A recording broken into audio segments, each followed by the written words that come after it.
What I want to talk about now is the range of options you've got for composts and manures and fertilisers, soil conditioners for growing vegetables, which is obviously all the rage at the moment. I'll start firstly with nutrition. So there are a number of options, mainly manure based. So you've got cow manure in the yellow bag, you've got chicken manure, you've got a cow and compost blend. So if you want more compost and less nutrition, that's a blend of fine compost with cow manure. So you're getting the organic matter but a bit less nutrition. Then you've got a product called Super 6, which is really more of a fertiliser. So it's got compost, it's got fish meal, it's got manures in it, it's got blood and bone. It's sort of the full suite of nutrition that you would need to grow your veggies. So, and then at the end here, you've got a certified organic compost. We have both certified and uncertified. Some people use either. They're both good.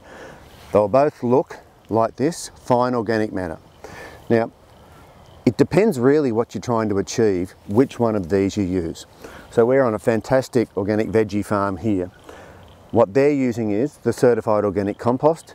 So their nutrient program they manage completely themselves with a whole range of fantastic organic fertilisers.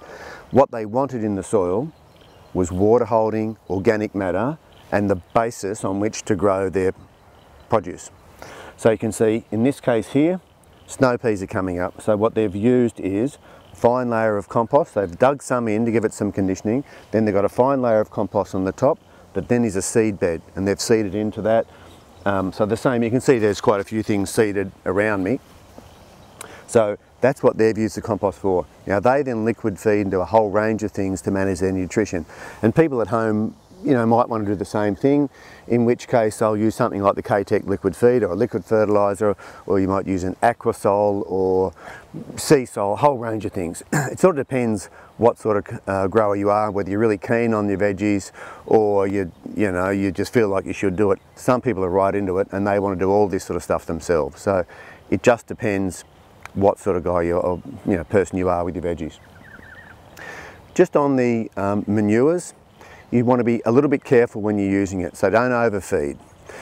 You'll find with most vegetables, continual amount of feeding is better than dumping on a whole bunch. Of course you'll burn it, particularly at this younger stage. If you put too much cow manure or poultry manure or the Super 6 on, it's like any other fertiliser or nutrition, young plants can burn. So just go a little bit easy. A little bit often is a much better way to grow your vegetables.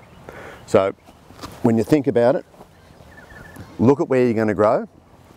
So this piece is really all around growing in the ground. So it's a veggie patch where you're digging up your own soil.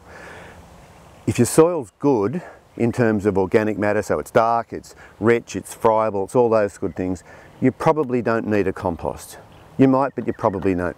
So you're more likely to be looking for nutrition, which is where you use one of the manures or the Super 6. If you're on fairly sandy soil and you have no body, doesn't hold the water, you'll find that things will root down well through that, but you're always fighting keeping the water up to them and probably keeping the nutrition up to them. So that's where you really want to add a compost to the soil, and it can be certified organic, which is our rebuild product. It can be the cow and compost, where you're getting a fair amount of compost with a bit of nutrition. So that's sort of how you would split those two. If your soil's good, look for one of the manures or one of the other fertilisers. If it's poor, then you might want to think about one of the composts and then work out how you're going to fertilise. But that's the heart of these products, and the choice you make really depends on the environment you've got.